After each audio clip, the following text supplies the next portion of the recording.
we would need someone who is physically very strong, gifted, good aerial ability.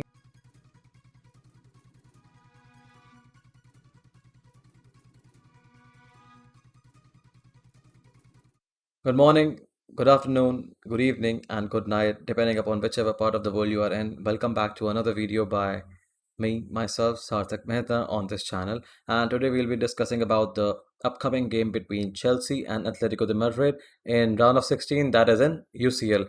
And I'll be predicting a lineup that our coach will be fielding most probably tomorrow.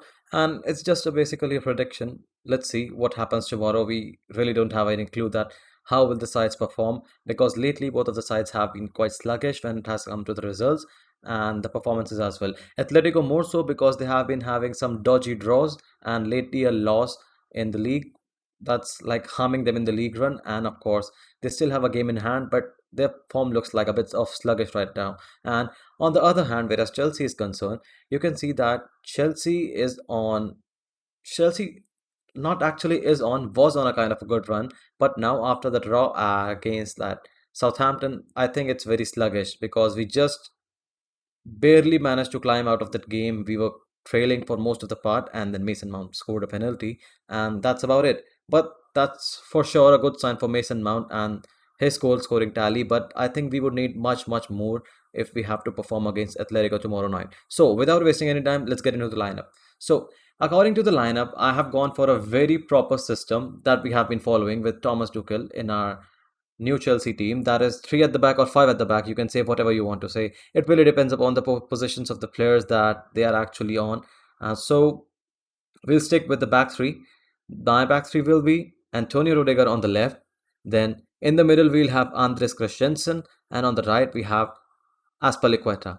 These three guys are the most reliable guys right now, because I'm clearly stating that when I saw Zuma playing in the midweek, he didn't seem very confident and he is just not very good on the ball. He's a good passer maybe sometimes for the long balls, but I really don't think that he's a as composed guy as Christensen, because Christensen can pick a pass like in midfield from the keeper, like we like to play from the back. So Christensen is a very good choice there.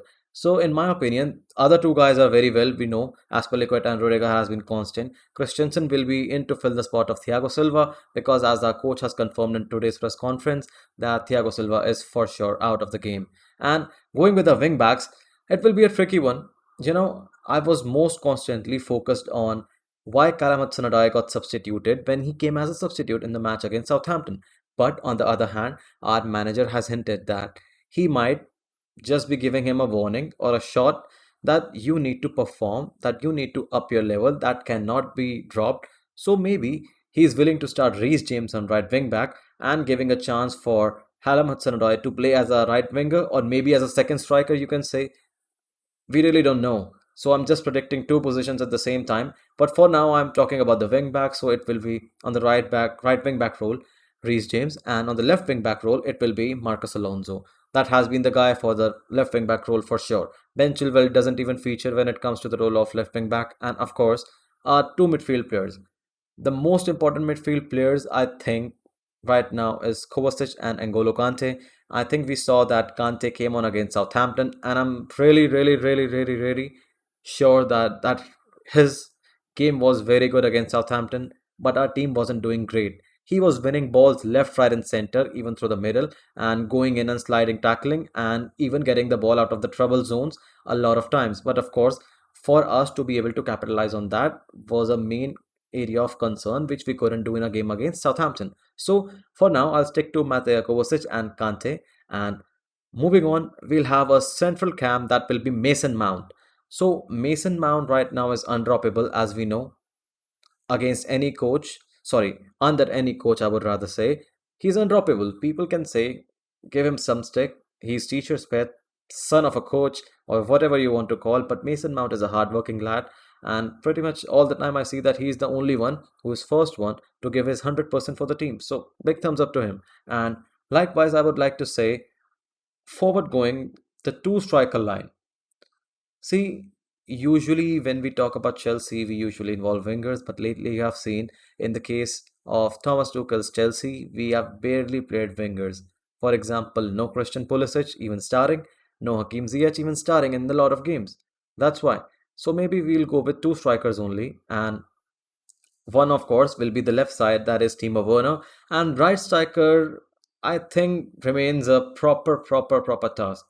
Although I would feel that we would need someone who is physically very strong, gifted, good aerial ability. So, of course, Olivier Giroud comes into my mind.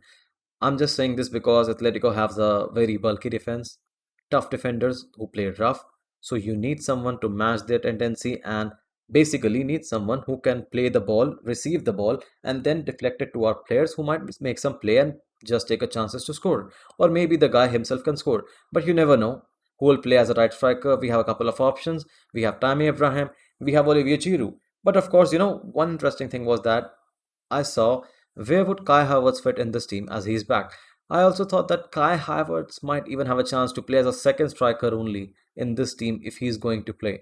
But I think that's not a worry for manager right now. He's coming off the back of the injury, so he will be most likely getting a few minutes only in the second half, or most probably if he starts, he's going to be taken off in 60 odd minutes or something. But for now, I'll stick with Olivier Giroud because that is the guy who's up for the big games, and in Europe we know Olivier Giroud can be a tough one for the defenders to handle. For examples, if you haven't watched the game against Sevilla, you should right now. So that's my lineup, and of course, all the best to the team, all the best to the all coaching staff and players, and hopefully each and everyone has a good day.